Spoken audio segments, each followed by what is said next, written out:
All right, we got to move on to Bust a Bus. Bust a Bus. This is going to be. This is probably going to be the hardest one for me that we've done so far. Lyricism first, all right. I have no. Well, all right, yeah, but see, this is going to be the hardest one so far to me because I have no problem. I have no problem and will never have a problem telling people that Pac isn't my favorite lyricist. Right. It's right. It just is what it is. Right. Pac isn't the greatest lyricist. He's not. And but the issue with me for Busta Rhymes comes in how this is gonna be funny. How when you have to defend somebody's name, I feel like I'm biased towards Busta Rhymes. Mm-hmm.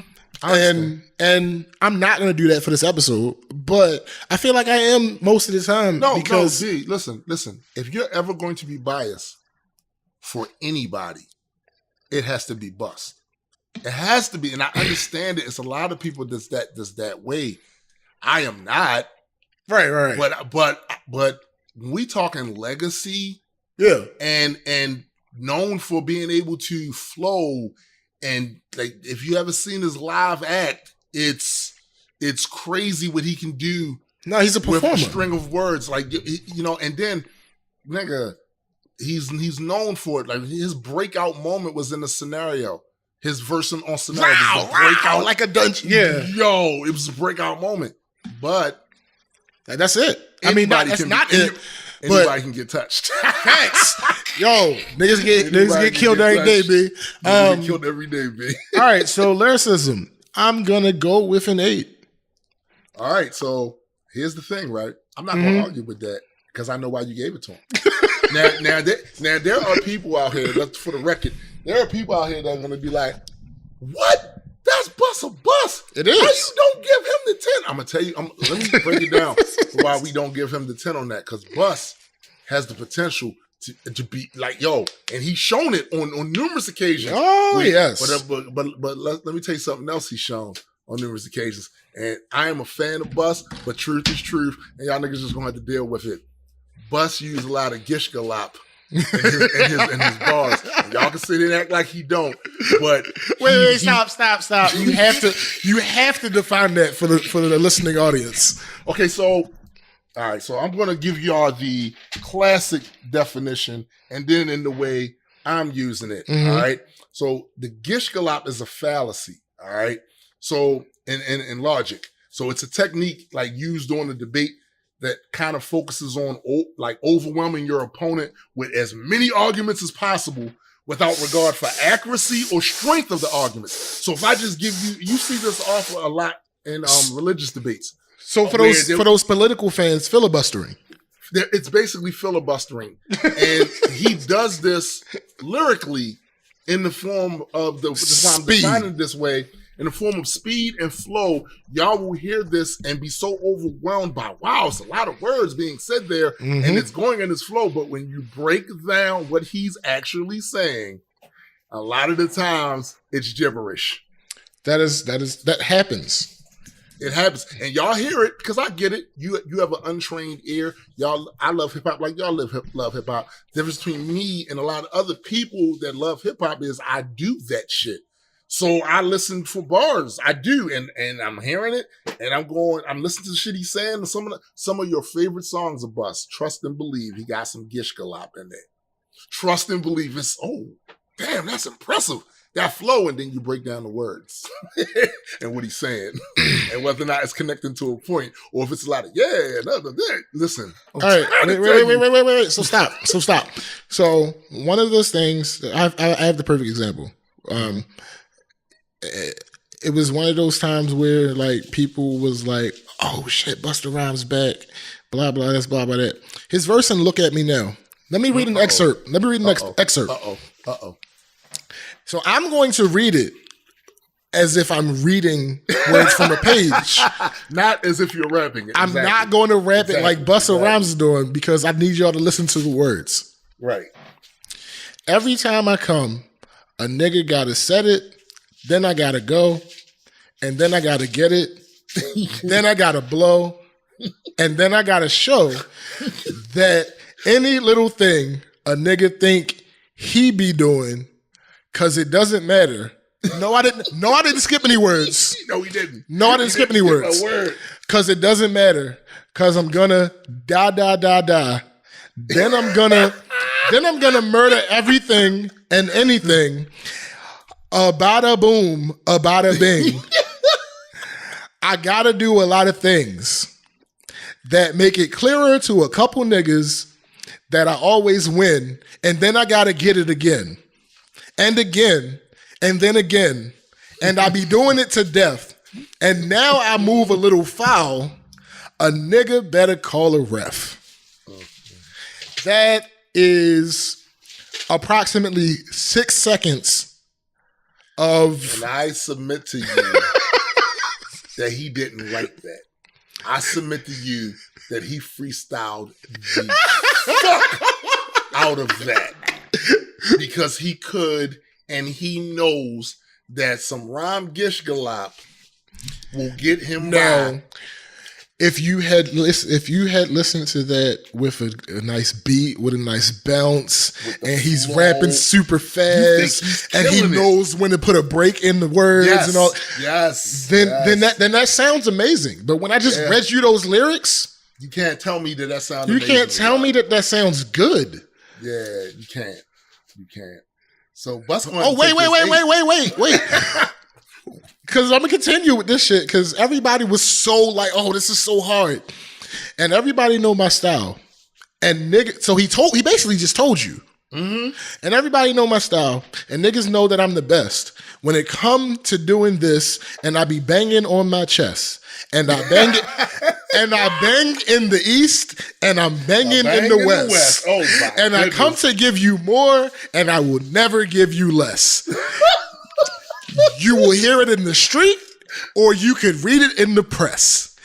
Do you really want to know what's next? See, the way we on, and then we all up in the race, and you know we gotta go. Don't try to keep up with the pace. And we struggling and hustling and sending in and getting in, and we always gotta do it. Take it to another place. Now, how many times did he say gotta in this one verse? Yeah. And look, y'all don't gotta be fanboys. Y'all can. Y'all you can be objective, yo, and be objective. And I love Busta Rhymes. That you love Busta, but let's not act like he don't do a bunch of what gish galop. Yeah, it's unfortunate. It's unfortunate. I love Busta, yo, but nah, it's the truth. It just is what it is, yo. Yeah. It just is. Now compare that to watch as I combine all the juice from your mind. Heal up, wheel up, bring it back, come rewind. Oh my. Powerful impact. Boom like from the cannon. Not bragging. Try to read my mind. Just imagine. Vocabulary's necessary when digging into my library. Oh my gosh. Eating a towel stew like one Peter Tosh. It's a different level. It's different. It's a different level. It's a different level. So, Busta Rhymes, you are going to get an 8 because you are lazy. Honestly, it's like instead of writing, you decide that you're going to. I'm a freestylist and go psycho mode, and I love psycho mode. Don't get me wrong, I love it, but it's not. And we talking lyricism in this. Yeah, it's not necessarily good, my nigga. Like it's just decent and it works. It works on the beat. And it works because of who you are and how you spit it. Facts. You know? All right, so impact. Now this is I can't answer this one. You got to do this one because I don't know. I just don't know. To be honest with you, impact wise, I can't honestly say that, at least upon thinking about it now, that I know too many people that he's influenced enough to say, yo, I wouldn't be rapping if not for Busta. I personally have never heard that or nothing. But I will say he was among one of the first crop to step outside of just the rap lane. He's been in a couple of films. Yeah. You know what I'm saying? So that has to count for something. The only True. issue with that is none of the roles that I can recall him in, with the exception of maybe that Michael Myers Halloween movie he was in, with the exception of that where he was a serious principal. You know what I'm saying? Or mattered, a lot more in that. It was more than just a bit player. I mean, hold up. Nicki Minaj, one of her alter egos exists solely because of Busta Rhymes. Oh, that's true. That's true. The whole Roman thing. Also, Busta helped. He definitely helped to take, like, as far as legacy is concerned. Mm-hmm. He's from Leaders of the New School. Facts. And if he hadn't have broke out and done what he did, as far as that, it had an impact, there would be no real legacy of Leaders of the New School. To be honest. That's a fact. The rest of them guys, you ask anybody, they don't know who the fuck he, but even people that wasn't around back then know who Busta Rhymes is now. All facts. You know what I'm saying? So, on top of that, like I said, it's weird with him because like he had a record label, but nothing ever came from it. Nothing ever came from it. Exactly. Like I love Raw Digga. Yo, she's one of my favorites, yo. But she's one of my favorites, bro. She ain't really do much. Here's the problem. Raw came in at a time. It was a real weird and awkward time, especially for women rappers, especially women lyricists that can like spit. Yeah, it was a real weird time. But I'm gonna say this: Tyler the Creator learned what it was like to pull up on her. Don't pull up on Raw Digga. don't pull up on Raw Digga, or she will expose the bitch in you. Don't pull up on her. Oh God! Pull up on her. Yeah, it's not a good idea. Not a good idea. You know, my man Graydon got to meet her and talk to her for quite a long time. Yeah, she was performing out Cali. Huh? Yeah, he had to talk to her for quite a good minute. You know what I'm saying? Wow. Yeah, like some of my favorite Busta Rhymes songs feature Raw Digga. Yeah, because Raw Digga is mean. Yeah, that voice and the bar. Yo, I like the. You know what she reminds me of? To be quite honest, she reminds me of an upgraded MC Lyte. A little bit. The voice, the rugged, delivery. Yeah, I can give you that. That makes sense. So let me see, like a 6. Yeah, that's fair. All right. That's fair. This is gonna be bad. I'm pretty sure that he's gonna be the last on the list. Just thinking about it. All right, so longevity. Now, Busta Rhymes' first solo project was 1996. Yeah, before my daughter was born. 23 years ago. Yeah. And his last release was 2012. But he's supposed to be putting out an album this year. Yeah, so and we're not counting his appearances on other people's stuff. Nah. Some of his best appearances for me have been on other people's stuff. Yeah. But that we're not counting that. We're talking about his project. Yeah. So 96 to 2012. Right. Because he hasn't put out the album yet. For all we know, it may never come out. 96 to 2000. And he's been on so many different labels. Yes, he has. Like he was on Elektra, J Records, Aftermath. Yeah, I remember he was on J Records. Just Interscope. Universal Motown. Mm-hmm. Dundridge Entertainment. I don't even know what that is. Yeah, me either. But every time he was getting the bag. No, that's fact. That's a fact. I don't know, yo. Longevity, I mean, you gotta get an 8 or 9.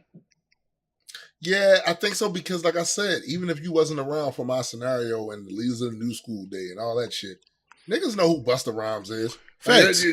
Like, And then his first album went gold. His last album, To Certify, came out 20 years later. wow.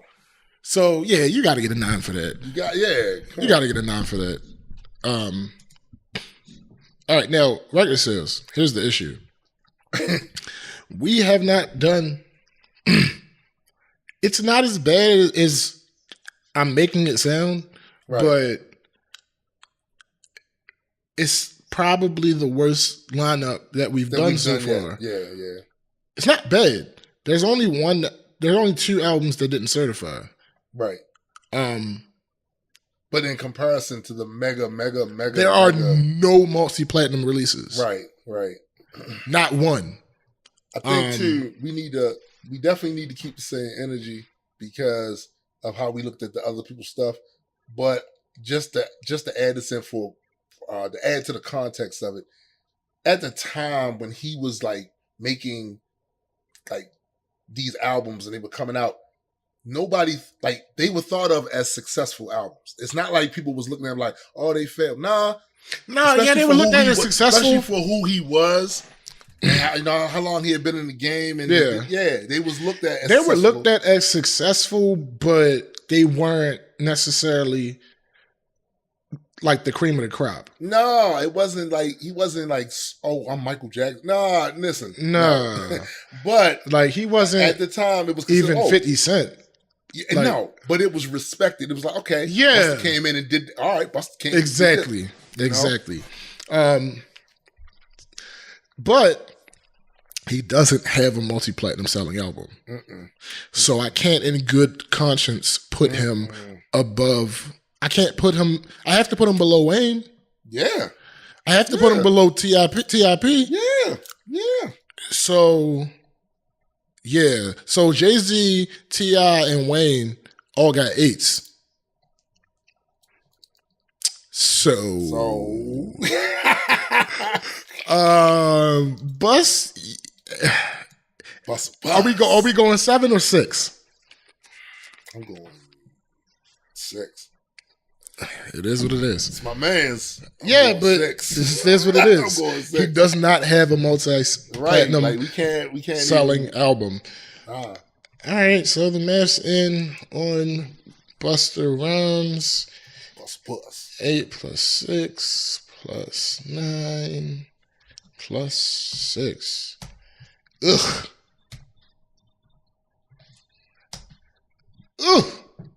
Ugly. Elizabeth. Ass. Ass. Busta Rhymes comments in at a 72.5. Shout out to Bus. 72.5. It is what it is, ladies and gentlemen. We gotta keep it a buck. We gotta keep the same energy. We gotta keep it real. And he is the last one on the list so far. All right.